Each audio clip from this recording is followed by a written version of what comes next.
things. Well, better than I usually am. So, in this video, I'm gonna try and tackle the my experiences with mental health and my experiences with overall self-confidence and self-love, because I feel like that's something that I've personally struggled with the last couple of years, and I feel like there's a lot of people who also go through similar things and situations. So ever since lockdown, really, so I've always kind of felt really self-conscious about myself to a certain extent. Like, I used to be really bad, like in lockdown, like post 2021. I remember I stopped looking at myself in mirrors. I stopped going into photos and taking photos of myself and being part of group photos because I was so self-conscious about the way I looked and the way my brain like perceived myself. So if I ever saw myself in a photo, my brain would only pick out the bad things, and I just instantly think that I'm, worthless, I'm ugly, how could anybody like me or love me because of the way I look, and this sort of built up like a deep resentment of myself, and I kind of went through a really bad phase of just feeling really, really down because I thought looks was, the end of the world. I thought if I wasn't good looking, then how the hell can I be successful in any venture of life? Like, how can I meet a girl? How can I talk to a girl? Like, how can anybody love me because of the way I looked? And it got so bad to the point where I did not want to go outside, purely because I got so anxious about how people, I just thought people would be looking at me, judging me for the way I look, and I just feel like over that time I really built up just a really self-hatred for myself, and I think I kind of got out of that rut purely because I started going to the gym, I started looking after myself. I got so self-conscious that I was like, how can I fix this? How can I look better? How can my face look better? How can I fix my hair? How can I fix my nose? I got so fixated on the way I looked to the point where it just destroyed me. I just felt, I don't know, just felt worthless, really. But so since I started going to the gym, started eating better, eating cleaner, and I noticed my look started to get a bit better in my head anyway. But even after all this time, I still look at myself sometimes and just think, God, I'm this, I'm that. And I think it's really important not to let your brain trick you into thinking like that, because in my personal experience, all the things I started hating about myself, nobody even noticed. Like, I sat down with one of my mates and I basically said, I broke down in tears and I said, this is going on, I feel like this. And he basically stood there and said, this isn't you. Like, I don't look at you that way at all. And I realised that it was all purely just a mental game.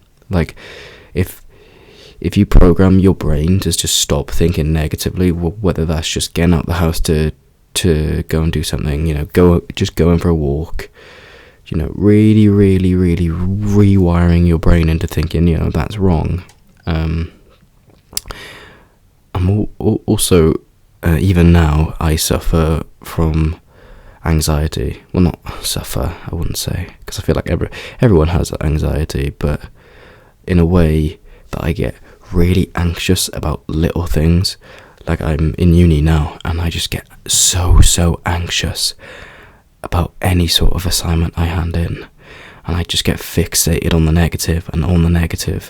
But you just got to realise that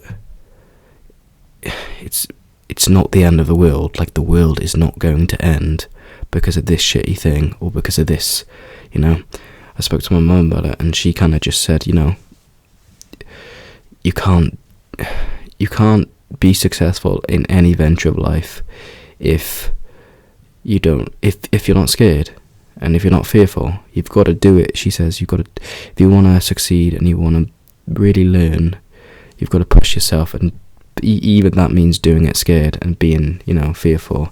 So I feel like anxiety is bad in a way, but you've got to, keep yourself into a routine. Like, I woke up the other day, I felt awful, I felt really anxious about this assignment, but I got up, I got on with the assignment, I went out, I walked, I went to the gym, I did a good workout, I got my steps in, I drank my water, it's just the little things. And like, at the end of the day, I felt really good about myself because I went out and did things. I could have sat in bed, I could have procrastinated, I could have, just thought, what's the point in doing this assignment if I'm just going to fail? I did it scared, and I did it anyway, because even though I felt like that, I just thought, well, fuck it, what's the worst that can happen? It's either I try, I put the effort in, and even if I fail, I learn from that, but it's all about just really pushing yourself and doing things even if you don't want to do it, because that's how the anxiety goes. But if you're anxiety, you've got to realise that there's just more important things in life. Like, I'm quite fortunate where I'm a triplet, so I've got 2 brothers and a sister, and two parents who are still together. At the end of the day, nothing else matters as long as though, like, all of those people are safe and alive. Like, I could fail this next module, but I've still got my parents, I've still got my family, I've still got my brothers. The world does not end if I do terribly. So I think the moral of the story is just to get out and do stuff, and do it anyway. Just do it scared. And don't let yourself get into a rut, because the further you get into the rut, the further you become more anxious and depressed, and the less you do, and you're not really living life. Like, I've wasted so many days purely because I was anxious and I felt shit because of the way I looked, or because something made me anxious. But I'm sick of living days and wasting days purely because I feel shit, because everybody feels shit. But the difference between the people who are successful and the people who aren't successful and who are happy are the people who get up and do it anyway. But something that really helped me throughout this whole phase, I'd say, is definitely reaching out and talking to people. Like, I was quite lucky where I had a close relationship with a couple of friends from school, so that allowed me, and some of them were going through similar things that I was, so we were able to bond, through our pain. I feel like opening up really, I just felt my shoulders were really relaxed, and I don't know, I just feel like I'd rather talk to somebody. It's so much better, so much better to talk to somebody about it than to let it bubble up, and then you end up treating people like shit, and your bad mood then translates to other people, and we don't want that happening now, do we? So I'd say my top recommendation is to talk to somebody.